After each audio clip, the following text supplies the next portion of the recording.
Welcome to The Composed Artist, the podcast where we explore the intersection of artistry, entrepreneurship, and self-improvement and continue to pursue a more composed life. I'm your host, Stephanie, an artist specializing in live wedding painting, living in the vibrant and soulful city of New Orleans.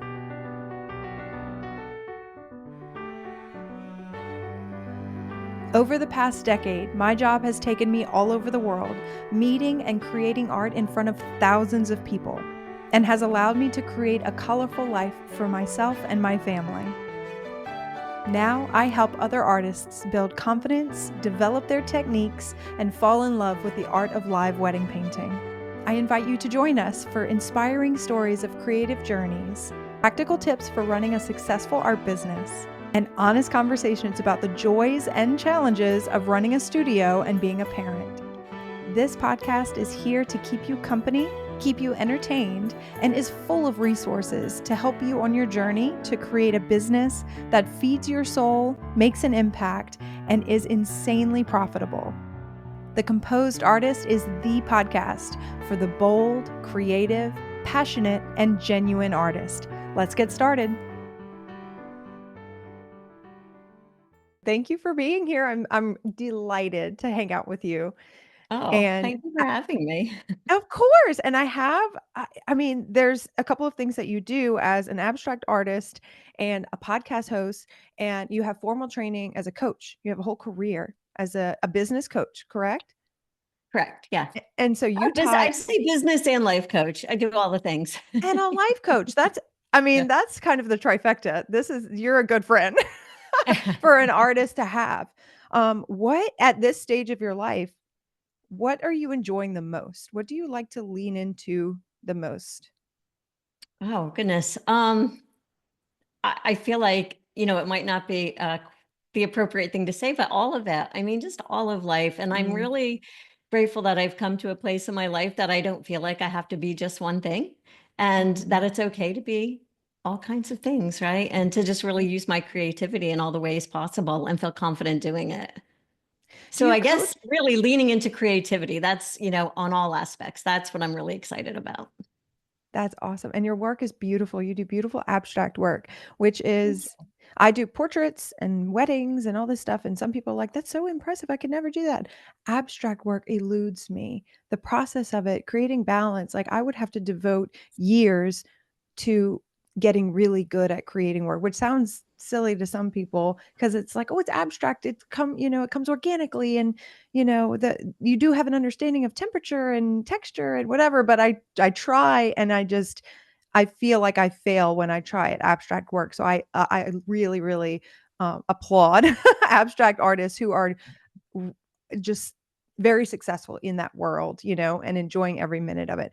I wanted to ask because the mindset of being happy with doing it all, like you just said, I'm trying to balance a lot of things. So part of it comes, has to do with where I'm at in my life as a mother and an artist and a coach and all the things.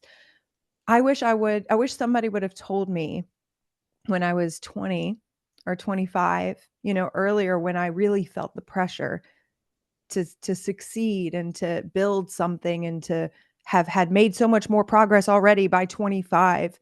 What do you tell younger artists or young people who are so young and have so much time, who are really feeling the pressure to do it all? What would you tell them now that you've had careers and you've had a family, and now you're in a place in your life where you feel like you could happily, joyfully do it all? What would you tell a younger person? Well, I guess kind of what I tell my own children, right? I have three adult daughters. One is still in college, but really just to lean into to what it is that they feel most drawn to. And so even if that's like in their corporate jobs, like my two oldest daughters are both in corporate finance. And so even though if ideally they're not going to end up being in that field their whole lives, right now they've chosen to do that and just lean into that and lean into being the best that you can be and showing up the best that you can. And like we had talked about before, just really at the end of the day, if you can find that you gave it your all and you did your best. And so and I see that with young people. They do kind of want to have it all, and or they think maybe just because they have this job now, like, oh no, I don't want to like do this my whole life, but they don't see like how they would transition out of that. You kind of get comfortable doing what you're doing, but it's just like Yeah. just be the best that you can be right now in what you're doing. Mhm. And at the end of the day, that you can find balance and you can find success in that. And always keep your Yeah. options open. Yeah, and not let work, whether it is art or, a corporate job, can be too all-consuming, Mhm. Kinda balance family or a social life, things like that. Oh, I wish Yeah, somebody you would've always have to reminded have me. yeah, you have to have a creative outlet. That's another thing Mhm. I always tell my girls. In fact, my oldest is starting kind of like a supper club. She lives in Los Angeles, so she's a very creative person as well. And well, they all are. But yeah, you have to have a creative outlet, whether that's just a hobby or something, side hustle or a complete other full-time job, but some kind of a creative outlet. Yeah, I completely agree. Has painting always been a creative outlet for you? Have you always enjoyed dabbling with abstract painting, or did you make a, like, hard switch? "I wanna try this now," and then that became an abstract artist? Yeah, pretty much it was a hard switch. I mean, I'd say I was always a creative person, even as a child, but no, I was not an artist. I took one art class in high school, I think because it was required. I loved it, but no, I didn't go to school for art. I didn't take any art classes in college other than art history. But I was always drawn to creativity and I was always drawn to art. I would spend hours at the art museum in Philadelphia. I really always loved art, but never thought of myself as an artist in that way. Kind of admired it from afar, wished that I could maybe do that, but I never really even really dabbled in it. I mean, a little bit, but it Mhm. wasn't until later, after my kids were getting older, I was a stay-at-home mom, I homeschooled, and I really was looking for a more definitive kind of creative outlet. And I first started a blog called Cultivate Creativity because I wasn't courageous enough at that point to put my own creativity out there. So that blog was really just aggregating and curating other artists in different ways and showcasing their work. And then I would write about it. But as I did that more and more, I thought, why not me? So I just kind of started dabbling in painting and really just took a love of it and just decided to go for it. And I stopped doing that blog and just started slowly putting my work out there. That's so exciting. Oh my gosh. I love when you're, like, bitten by a bug, the shifts in career happen whenever it's something that you can't ignore, it may have been pestering you for a while, but it just feels like, "Ugh, I've gotta do this. I've gotta scratch this itch." Did you want to just paint in a way that's like, "Oh, this is my retirement plan, and when I'm 80 or whatever, I'm going to just paint and not feel like I have to put it out anywhere. I just wanna create for me and not feel like I have to sell it." And I've been trying to support myself, ever since I quit my job and started painting, and now I'm trying to, help provide for my family, and so there is this entrepreneurial kind of drive there to make something and sell it. Did you have that from when you kinda got started putting your work out there, like you said? Did you really wanna see it sell? Or was it more like, if it sells, it sells. I don't care." Well, I think that in full transparency, yeah, I wanted it to sell, but I probably put it out there as, oh, whatever, because I wasn't confident enough to Mm, actually put it for sale. I've been an entrepreneur really my whole life, starting with right after I had well, no, right before I had my first child. My husband and I bought a sporting goods store. So we sold mountain bikes, snowboards, skateboards, all that kind of stuff. So old school brick and mortar. But anyway, many things throughout the years. And so with painting, yeah, I think my entrepreneurial spirit would be like, yeah, that'd be fabulous. But at first I told everybody, it's not for sale. I'm just, it's just for me. I'm just kind of dabbling. And then we were building a new house and I was like, oh no, I'm just painting for the new house. But it was all not because I didn't want to sell it. It was because I wasn't courageous and confident enough yet to put it out there for sale. So I really had to work mm. on that. Yeah. Do you see that, those kind of, like, insecurities or that holding tight to the chest?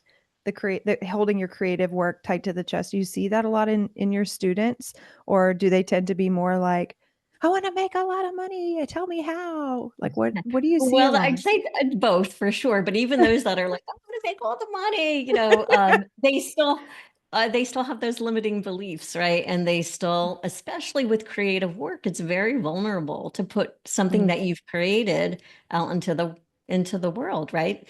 yeah. So yeah, they might say they want to make gobs of money, and they do, but yet there's a lot of work to get over that hump a lot of the times because again, as I said, it's just really vulnerable to put yourself out there and have people critique it. And I find that a lot. I mean, I'm sure it's the same in realism, right? Because the technique has to Mhm. be really refined.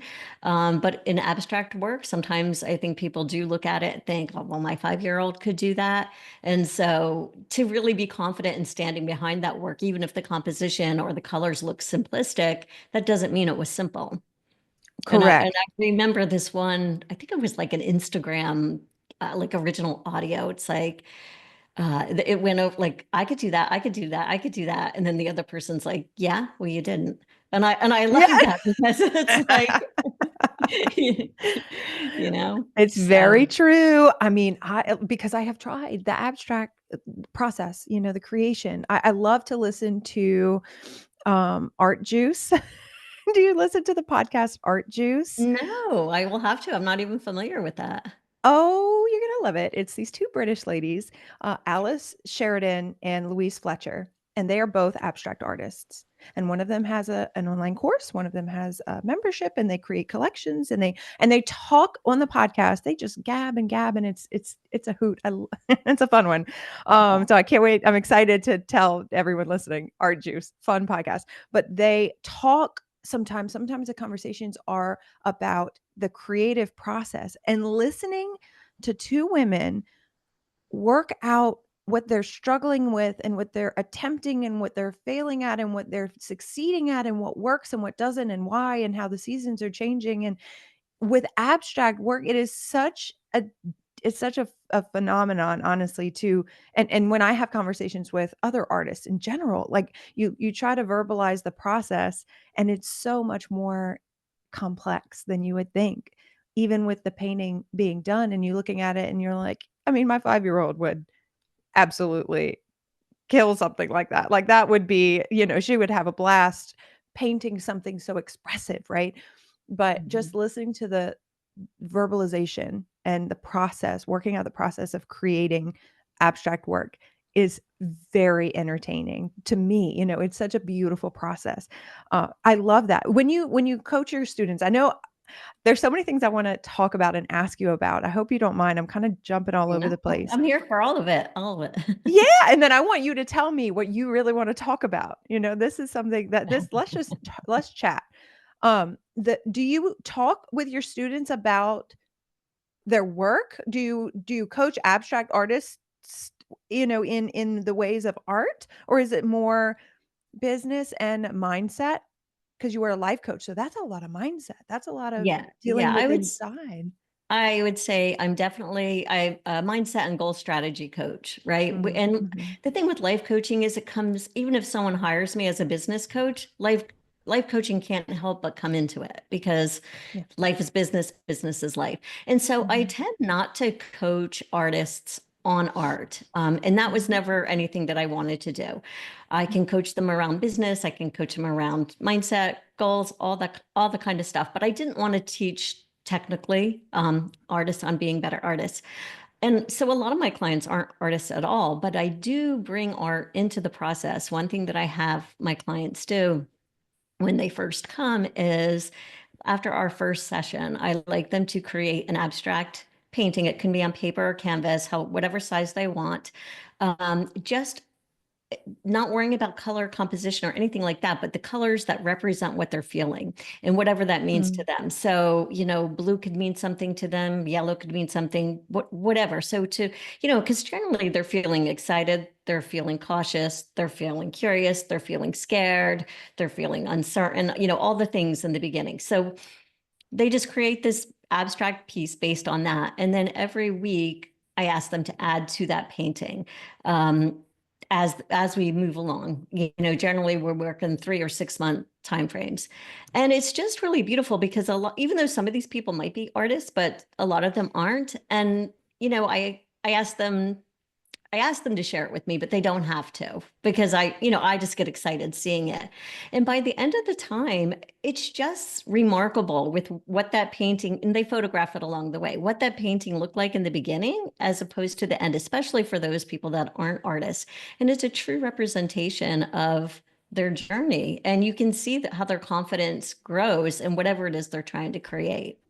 So although I don't, coach artists per se, I do bring art into the work. That sounds wonderful. They're very therapeutic and Yeah, again, like we said, a creative outlet. So that's yeah. just something, and it helps to build their confidence in all Mhm. aspects. That's wonderful. I love that you implement that.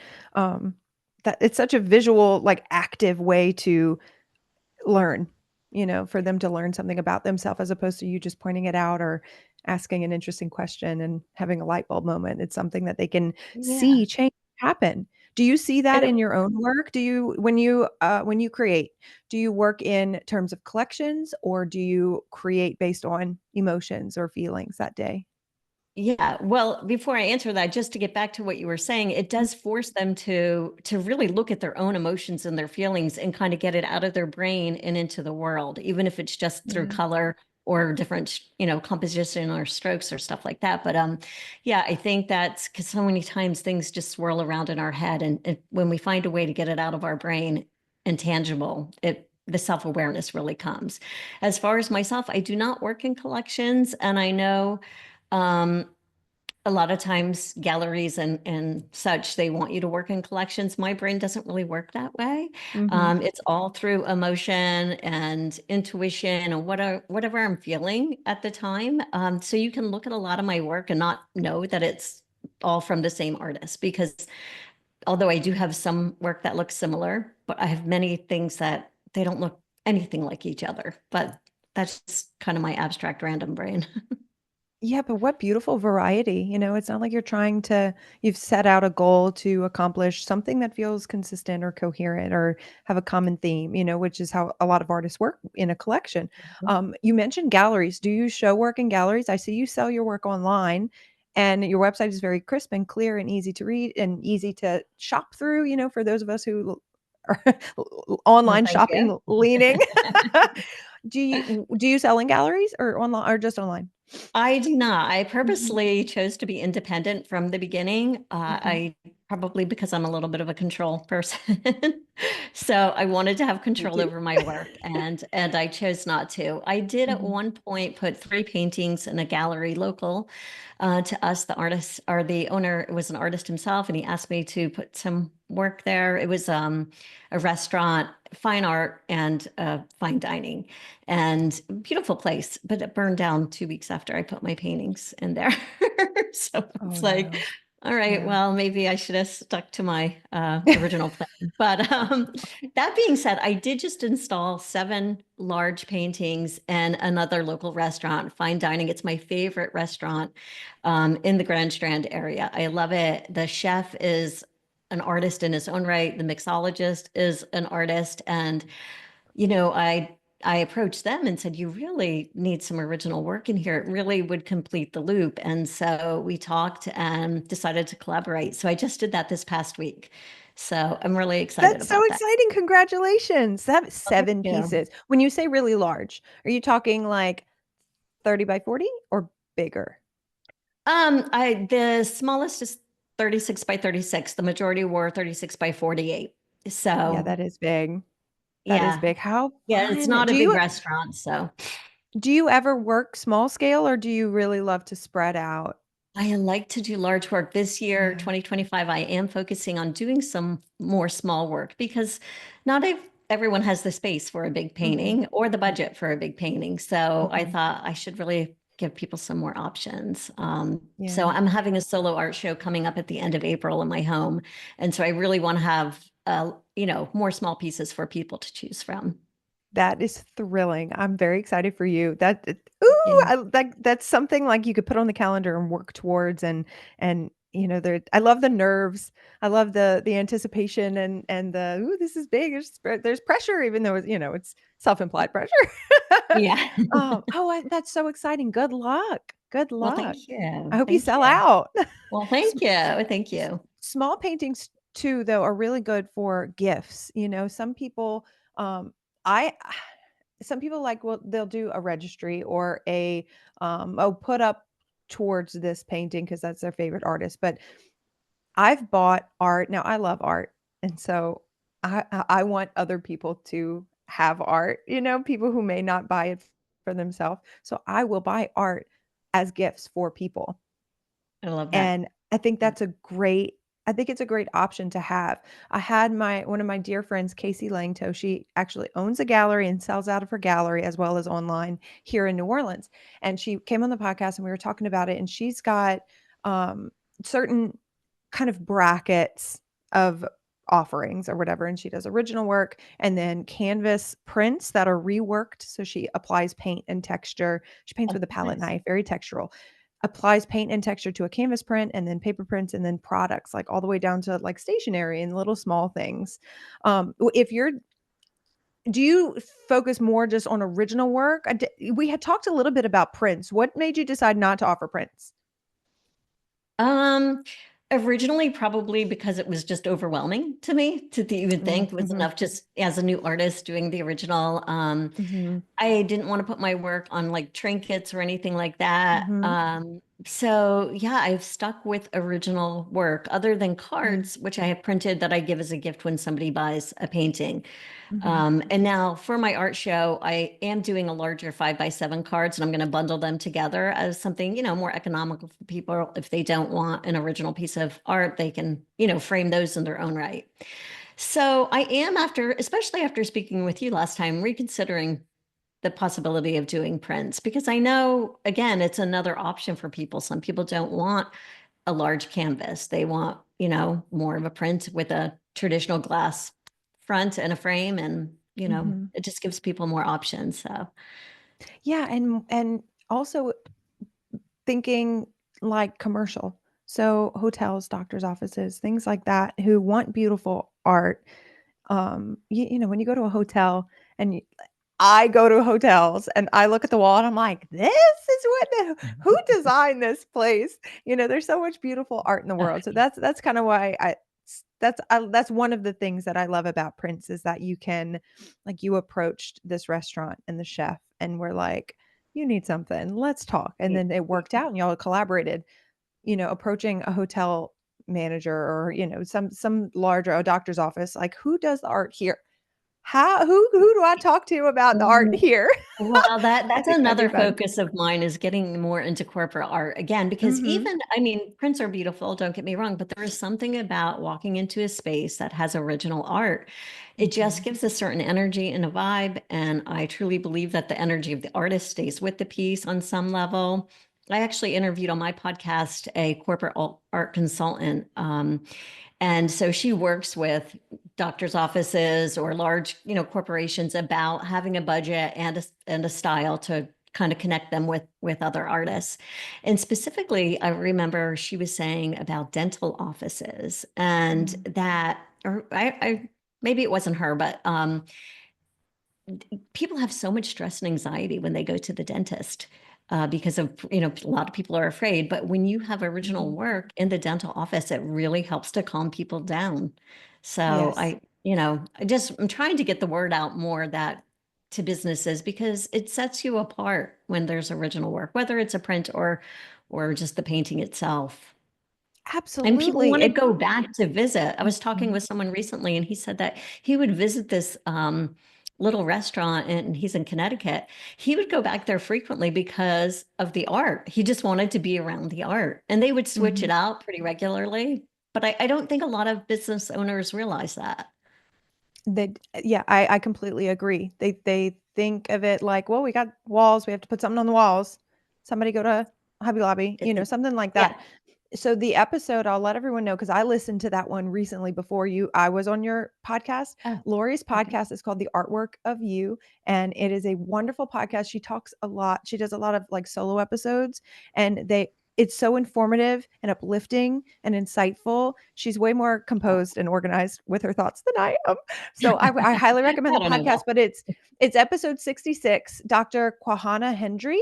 Um, Mhm, that one was, I loved that episode. She does talk about the psychology of art and what that does in the workplace, mhm. which I mean, she's absolutely right. My dermatologist has original art from local artists and artists that I've never heard of all over her office, and I I love I that. really love it. It really and it's not just like, oh, for the mood, it's some of it's really colorful, some of it's really energetic, every room has a different original piece. That it just makes me happy. I just feel like, oh, I get to go to the dermatologist to check all my Yeah. freckles. That's so funny. Oh, I'm Yeah, so I glad mean, that you it's do that. like going to a museum or, or galleries. People love to go to Mhm. to museums, to art museums, to galleries, even if they're not purchasing, just to be around the art. And so if you can draw people into your establishment because of the artwork, and Mhm. then whatever your service is, it's just, the art is a bonus for the people. Yeah. Are you still using cheap art supplies?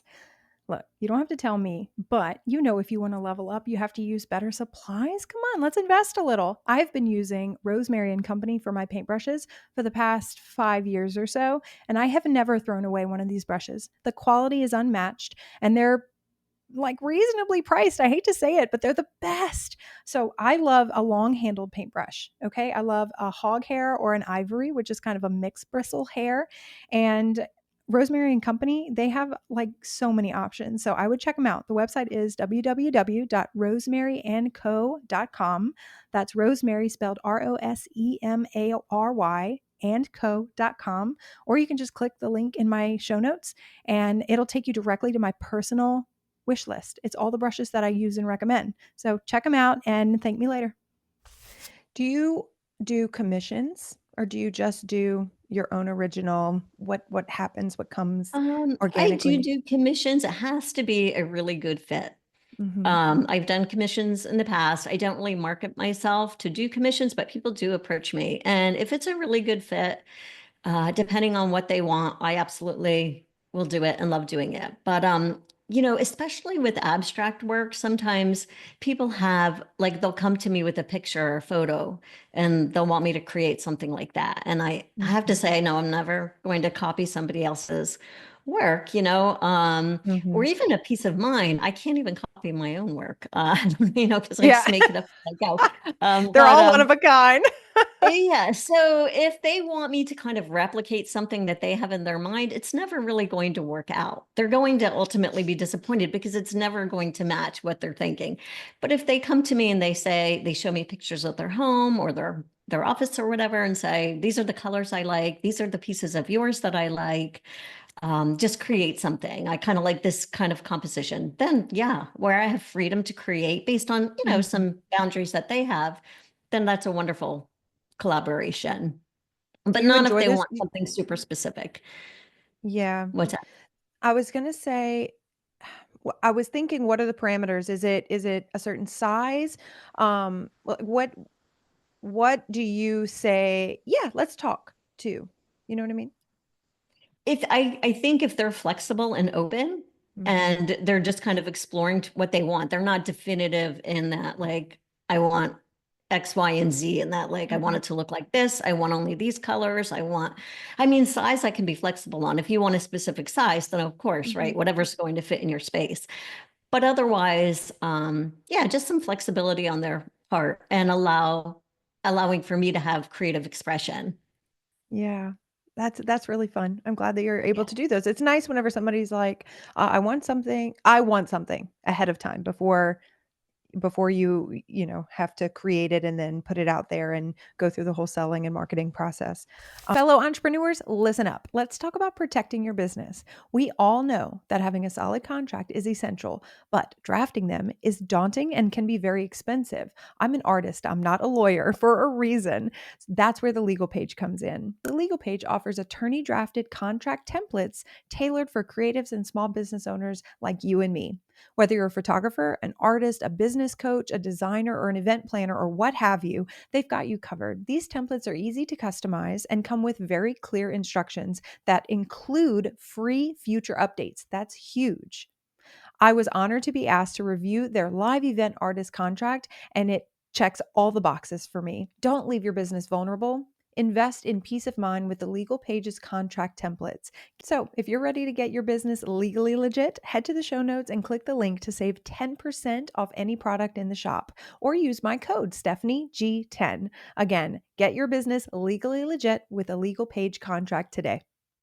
So Okay. I'm an artist, okay, and I paint, and I teach other people how to paint and things like that. But when I decided to do a podcast, it was because I was doing live calls with my students or coaching calls, and I would get off the call and feel energized, and like it was cut too short. Like we could have gone on and on and on. And so it made sense to pick up a project that allowed me to share long form thoughts and long form Mhm. conversations. And that's why I created the podcast. Why did you decide to create the podcast, The Artwork of You? Because you had Cultivate Creativity, you had this blog, so you had a written type of content generator. You had that going, and then you have your coaching program. Why? When did you start the podcast, and why? And what has been your favorite part of it? Well, I actually just recorded my 75th episode, so that'll come out this week. I know it's crazy. So, November 2023 was when it launched.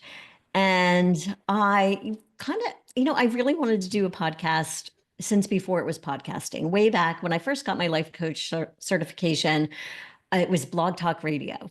And I Mm. really wanted to interview people. I did a few interviews, my limiting beliefs take over, put everything on the back burner. But that drive, and in fact, this 75th episode is all about cravings.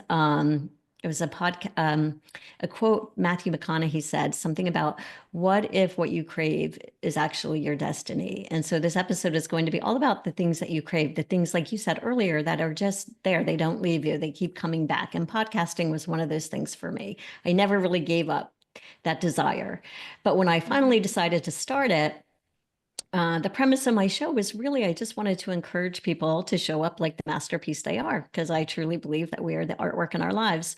And I decided to go with solo episodes initially for that first year, just to kind of build my brand and to find my voice and to really kind of hone in on what it was that I believed. I know, in essence, as I said, the premise of showing up like the masterpiece you are, I know that I believe that, but how could I get that across to others, and how could I show them a way to do that? And so I really spent that first year, I think I only had maybe 2 or 3 interviews.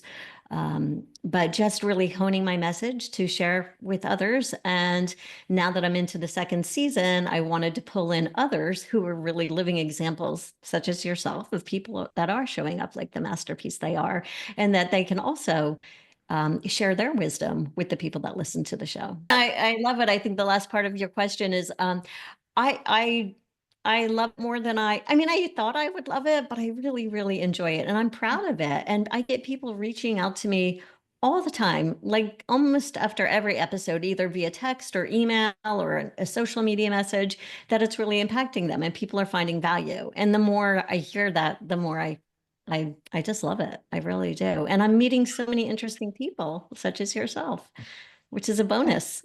Yeah, I mean, what a wonderful way to fill your cup. Like if that's Yeah. it's if that's a vocational thing, I think that this is vocational. If I wasn't put on this earth to like bring joy and inspiration and be an example to others through my personality, like it's I wouldn't do it. I wouldn't want to do it. I wouldn't feel called. It'd be exhausting. I would hate it. I've Yeah. said no to a lot of opportunities, or I call them shiny objects, which it's like, oh, it aligns perfectly with what you do. It's for some people it feels obvious, like a yes, but you have to stay focused on the things that you're doing. Mm, And this is one of the things that I'm doing that fills my cup. And it sounds like it fills your cup too. This is it just so does. good to Yeah. hear. Do you get coaching clients that come in after listening to your podcast? Like, okay, I've been listening to your Yeah. podcast. It's absolutely wonderful. I need more. I want more of you. You get that? Absolutely. Yeah, because they feel like they already know me. And, I'm Mhm. pretty transparent. I just say it like it is. And they feel like they already know me. They know how I work. They know how I coach just based on my episodes. So yeah, and that's nice. You don't have to go through that whole trying to sell yourself. I'm just being Yeah. me and, kind of the same with my art and not really doing a lot of commissions and stuff. It's just this is what I'm creating. If you see it and Mhm. you love it, beautiful. That's wonderful. If not, that's okay too. I completely agree. That's so true. So with the podcast, which I know is a lot of work. I'm not sure what I expected, but it's more work than I expected. But it's I rewarding yeah. work. And then the coaching as well. And then the artwork and the creativity and then, running your own little art business as well. Like it you're juggling a lot. Um, how are you? How are you doing?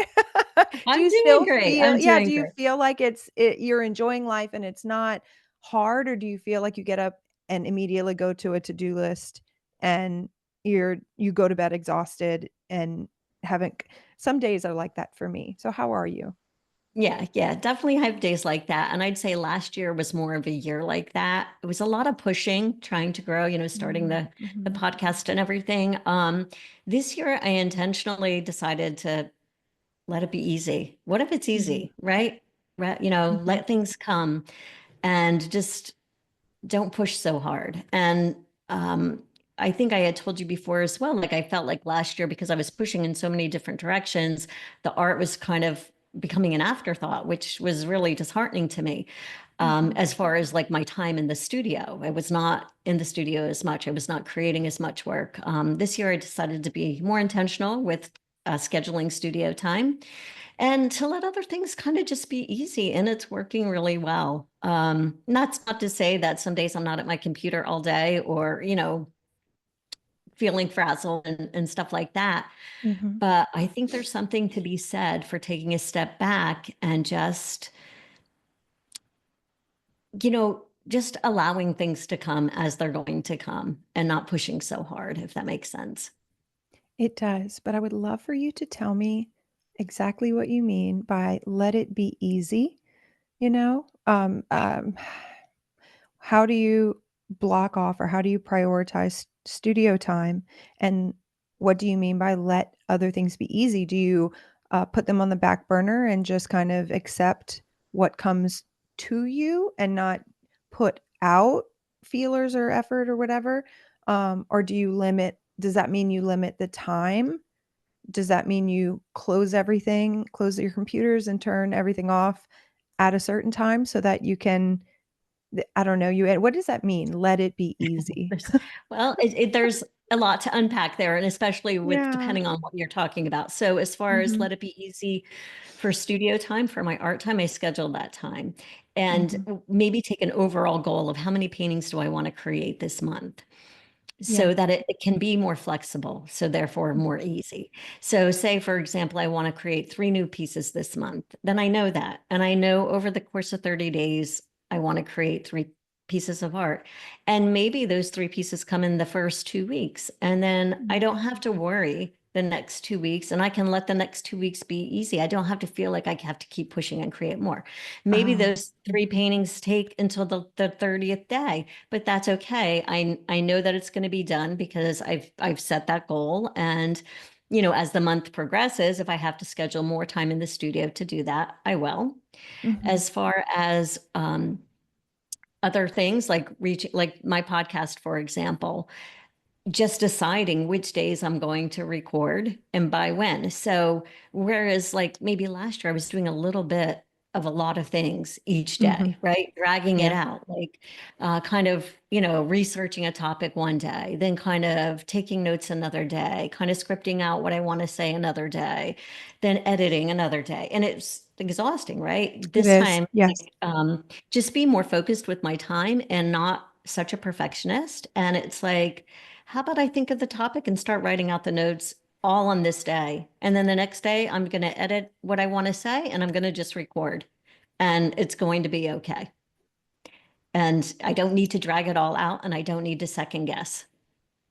And it's Mhm. just really, I'm finding myself with more free time as far as outreach and stuff like that, deciding how many, and even though this sounds, maybe counterproductive to creativity and all the things, but just be more structured with, for social media, for example, am I going to post once a day? Am I going to post 3 times a day? Am I going to post 3 times a week?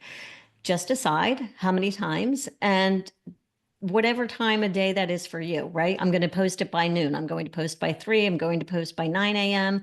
And then it's done. Then you don't have to think about it anymore, right? Mhm. Rather than all day thinking about, am I going to post? Aren't I going to post? What am I going to post? It's just like, and then as far as like outreach, just how many touch points do you want to have a day? Do you want to have 10? Do you want to have 20? And then you take maybe that first hour in the morning that you have, you can do it while you're having your coffee. And you just, if you're going to be scrolling on your phone anyway, I have like a tracker next to me. And it's like, okay, I'm going to have 20 touch points today, whether it be through Facebook, Instagram, texting, in person, like this would be a touch point because we're having a Mhm. conversation. And then just write down whoever that person was. Did I leave a message on their Facebook? Did I leave a comment on their Facebook? Um, Whatever. And then within the hour, you have all your touch points done. You don't have to worry about, oh, did I reach out enough today? Did I this, so it's really just about being more structured, which then allows more flexibility and it allows it to be easier because you've just set some parameters and you just follow through. Yeah. Does that Yeah, help? it does. It makes it sound very easy. I have some homework. I love what you said about it's like setting a goal and then being done and being happy and content with having met that goal. Yeah. Because that's something that, you accomplish it and you're like, "Oh, I still have more time." And then you're just kind of Hmm. filling. And then That's this what I was falling into that trap as well. And yet, yeah. when you allow for that to be okay, let this be easy. Wow, I got it done. Then you have time to do other things, right? To be with your kids, to just be, whatever, to go outside for a walk and not To be listening rest, to yeah. podcasts, to like try to educate yourself, to not be constantly filling your brain with information, to just do a walking Mhm. meditation and just pay attention to what you're seeing and what you're thinking. And that's when divine inspiration comes anyway. Yes. And not trying to fill everything with productivity. Yeah.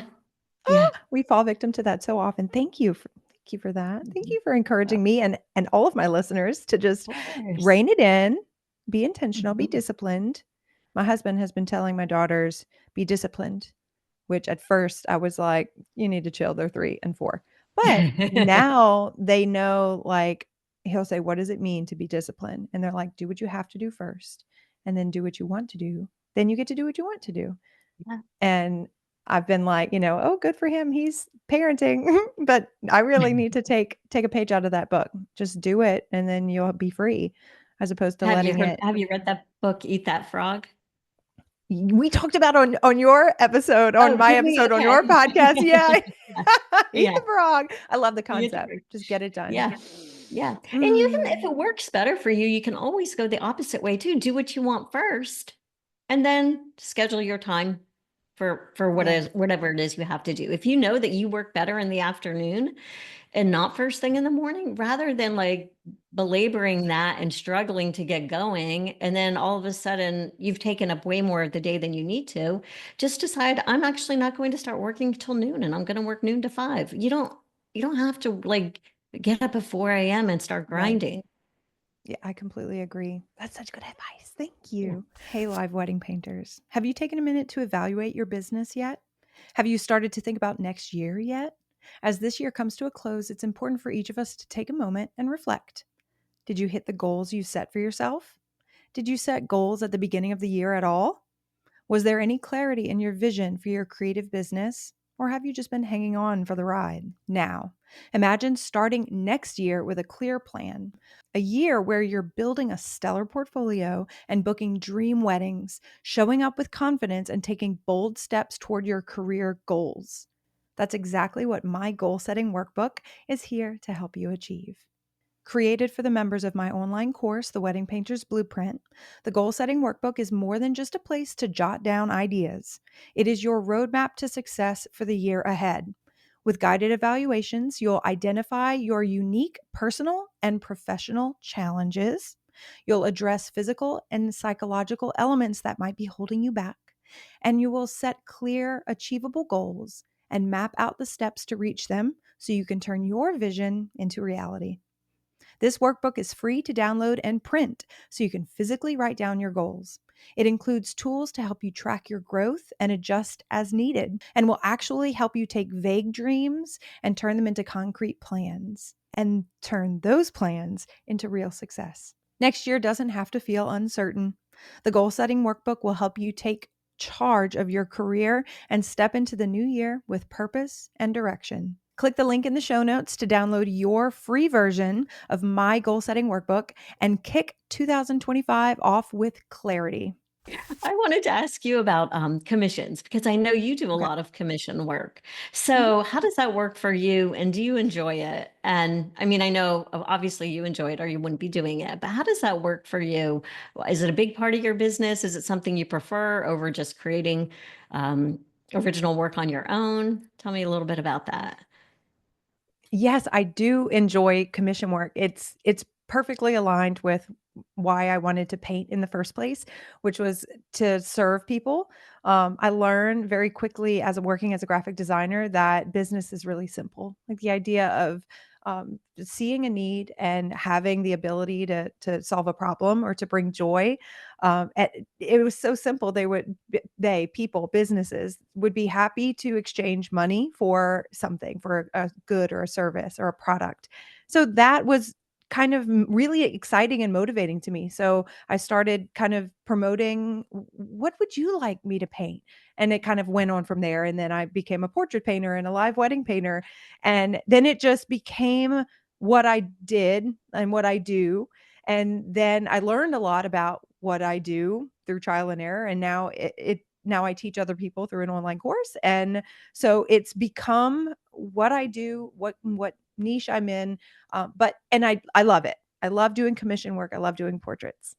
I also love doing plein air painting. So going out and painting in the outdoors on very small panels, with no pressure at all, and no, I don't need to sell it. That's not the goal. So that's like my creative outlet. And if I had time and if I had a little bit more space, I'd get a throwing wheel and pick up pottery. I think that that's so fun and a completely different art Yeah. form, using your hands and in a different way and just therapeutic. You're sitting there and you're throwing a bowl and just like mechanical and you can almost shut everything down. And because I took a pottery class in college and it was so fun. I couldn't believe people could major in ceramics. But that's just a little creative outlet that, maybe I'll do later on when my kids aren't little or something like that. I So, love that. yeah. Fun fact is I got I mean, it was a very elementary I was in elementary school, a toy, a pottery thing, and I created, like, little bowls. It had, like, a little mini plastic spinning thing. It was very, rudimentary back when I was in Mhm. elementary school, but always thought the same thing, like, how fun would it be to have a kiln and a big wheel and just to do the pottery, and Yeah, someday I maybe. mean, yeah, like someday. Put it on That's that the list. curse. That's the curse of all, like, entrepreneurs or, even people who are creative. It's just like, "Oh, maybe someday we get to paint for a living, and it's beautiful, and thank goodness Instagram is allowing artists to share their work outside of just their hometown and their small circles. So I'm very grateful Yeah. for where some technology is frustrating, as we know. We literally just got over an issue with my computer. My computer died, the audio wasn't working, just it's always one thing after another. So sometimes technology fights back. But then sometimes it provides opportunities for artists to sell their work. You may have heard me talk about my little side business, my little fine art print shop. I create an original painting, I take a photo of it, and I print it, and I print it again and again and again. I make hundreds of dollars, thousands of dollars a year on prints. It's so easy. And I learned everything I know about creating my own prints and printing them in house from Lori Gonzalez and her Art to Print course.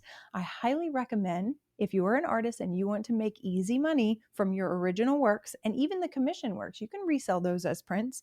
I recommend you check out Art to Print. Laurie Ann has a very direct way of teaching, and you are really going to appreciate her no fluff method of giving you information and telling you exactly what you need to do to make making fine art prints in your own studio a breeze. You can check her out online at learn.loriannart.com. That's learn at LAURIEANNEART.com, or just click the link in the show notes for my affiliate link. Check her out and thank me later. Do you sell your work Absolutely. primarily to people like in your local area? Because you said you've collaborated with local restaurants, things like that, or do you like ship artwork all around the world? All over. Yeah, I Wow. ship all over. So I'd say, you know, initially it was really just internet strangers. Mm, But now that I have sold locally, it's a lot of referral based and a lot of local as well. And the really cool thing is I'd say probably about 70 to 75% are repeat collectors. So they buy something once and then they come back and buy again, which is really nice. So it's a nice balance of strangers on the internet or, you know, friends of Instagram that I've never met in person, but as well as locally. So, that's wonderful. I'm so excited. I love hearing that business is doing well. 75% repeat customers. You can't like you can't ask for better than that. It's so hard to oh, get a new customer. It takes so much more effort to convince someone to buy out of nowhere. yeah. So having repeat customers is it's life-changing. Like it's wonderful. Yeah. That's awesome. Thank you. Yeah, it's amazing. I'm grateful every day. And so going back to your commissions, what is there Mhm. something in particular aside, of course, from wedding painting? Is there something that you really love painting? I know you said plein air. So are Mhm. there certain like the marsh scenes from New Orleans, or is it some still lives? I know I think you like birds as well, but is there I something do. special that you're drawn to or that people most request from you? Yeah, I've sold in the past, I've sold a lot of birds. Birds do really well, and especially cardinals. They're very meaningful in Yeah. general, Mhm. universally. But the marsh birds, the egrets and blue herons, they're fun to paint. I think they're in reality, in real life, they're really ugly. But what the colors in a blue heron, and the texture, and just the elongated neck. I think it's a beautiful figure to paint. And so I've done many of those. Landscapes are also really beautiful. Working with like Spanish moss and light play in coming through Spanish moss and coming through trees, I think is a really fun challenge. And I use those little plein air paintings as studies to help me develop skills that will help me with my commission work, that will help me with wedding paintings, help me make better decisions, wiser decisions as an artist who has to make decisions on the fly and make a painting that's like really impressive and convincing. You have to it's a lot of decision making. So all of the little figure drawings, figure studies, I'll do little portraits of my girls cuz I take so many cute pictures of them. But Wow. people on the street, quick sketches. It's all kind of like training. It's the silent work that you do for yourself, but it improves your decision making skills, and that's a lot of what we do. Even with abstract art, you learn to make better decisions, and you because you know what results from certain decisions. So it's just Absolutely. Yeah. it's fun with no pressure, but there's always kind of like a what can I learn from this exercise? I love that. Yeah. I bet Mhm. your girls love you doing sketches of them. They don't notice. They don't, they're not quite there. Let's see, I had my 5-year-old mention, Hazel's the baby. Hazel has 3 paintings and I only have 1. I'm like, "Okay, that's not fair. We need to do another one of you." So I've got little studies, and then whenever we complete our family, which is, a we're not there yet. Then I wanna do a big, like, life-size portraits of all the Oh, kids. I love that. I think that would be really fun. I love the traditional child portrait, like the oil portrait that's, like, Oh, posed yeah. and they're in a smock, and, I think that that's very classic, and I'd love to do that for my girls. I need to do it before my 5-year-old grows up too much just because she's Yeah. losing her chub, her face. Aw, yeah, it goes fast. Are they excited about having a new brother? They are. They are. It's Yeah. kind of an abstract concept. I've said, oh, your cousins, they have a lot of boy cousins. And what it'll be like, this is what it'll be like having a brother. And some days they're like, yeah. And some days they're like, I don't want, I don't want a boys. They're stinky, So it's just cute. Oh, And honestly, it'll be a baby, and I'm excited. I love babies. yeah. So this is very Yeah. fun. You have 3 grown daughters, one's in college and 2 are full grown. Are they married? No, they're not married. No, no marriages yet, but my Mhm. oldest Not lives in yet. not yet. They both have a significant other, but, yeah, Mhm. my oldest lives in Los Angeles and my middle daughter lives in Boston. So we're kind of spread out since I'm in South Carolina. Yeah. But we're actually seeing each other this weekend, though. Tomorrow we fly up to Pennsylvania and we'll all meeting there for my niece's wedding. So, Oh my gosh, a wedding, a family wedding. That's so yes, much a fun. I wedding. always look forward to Yeah, those. I hope that y'all have the best time and get to spend time with each yeah, other.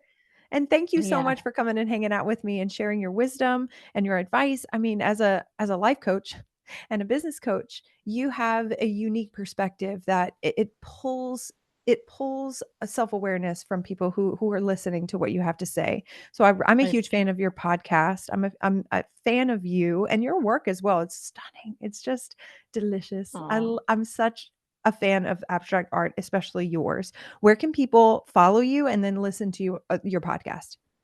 Yeah, I have 2 social media handles on Instagram. The Artwork of You is my podcast and coaching Instagram, and then Lori Gouhin, Gouhin, that's my art. And same with my website. It's theartworkofyou.com, where they can find everything about coaching, and there's a link to my podcast there, which is also on all the platforms. And then lorigouhin.com, where you can find all of my art.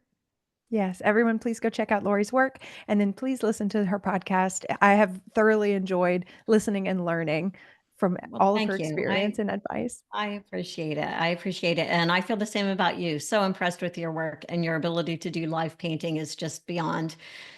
I don't even know what to say about that, but you do great work. Your podcast is wonderful. I'm honored to be here. So thank This you. has been so fun. I can't wait for the next one. Okay. We'll do a part 2 in a little Yeah, bit. absolutely. Yeah, absolutely. I'm happy to talk again anytime. It was so much fun. Awesome. You're awesome. Thanks, All Lori. Have right. a great day and a great Thank weekend. you. Thank you for tuning in and joining us on this journey of artistic exploration, entrepreneurial growth, and personal development. Remember, you have the power to create a life that is both fulfilled and balanced. If you enjoyed today's podcast, please subscribe to The Composed Artist on Spotify, Apple Podcasts, and YouTube. And don't forget to leave us a review. Your feedback means the world to us and helps us reach more creatives like you. Until next time, keep creating, keep dreaming, and keep pursuing that composed life. You got this.